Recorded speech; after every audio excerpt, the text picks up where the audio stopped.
Do you think It's my that lighter here. what an enlightened being is being able to tap into that frequency, but also not living? Are they living in that frequency at all times, that connection? Because for me, and a lot of people on this earth, it's not something like, it's like a frequency that we can tap into, it seems like, that connection, but then we lose it through, I don't know, just the drama of life, or in our incarnation, and or our karma, Uh, and we just yeah. lose that. Well, But go ahead. the writer Carlos Castaneda and his stories about Don Juan, he was talking about that reality and being able to go in to that separate reality.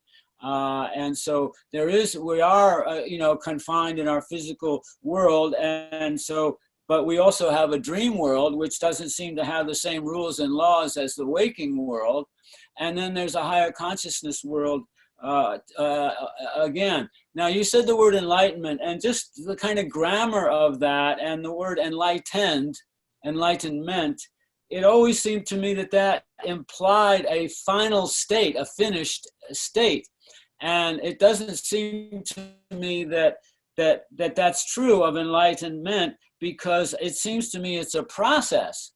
And so, like, even the Buddha had a certain kind of realization, but then he didn't stop there, right? And he didn't stop getting input.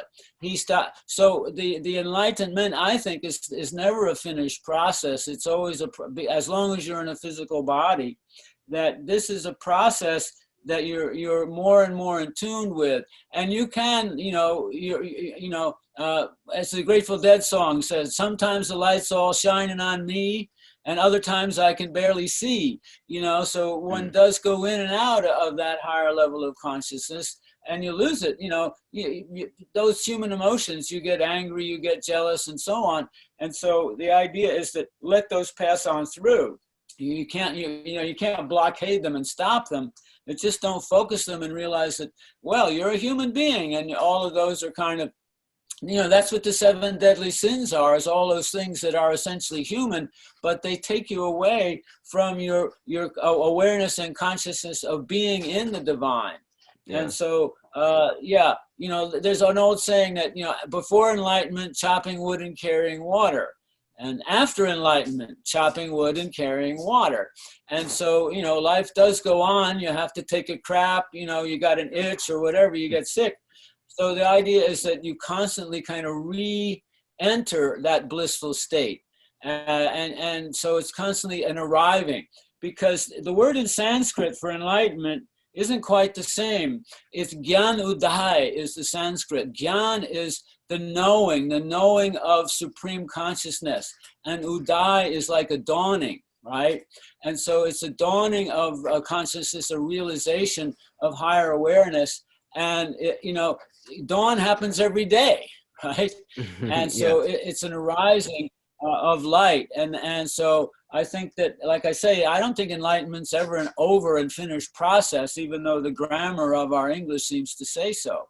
Whereas the Sanskrit Gyanudaya is like, it's an arising, which shows more of a continual kind of thing.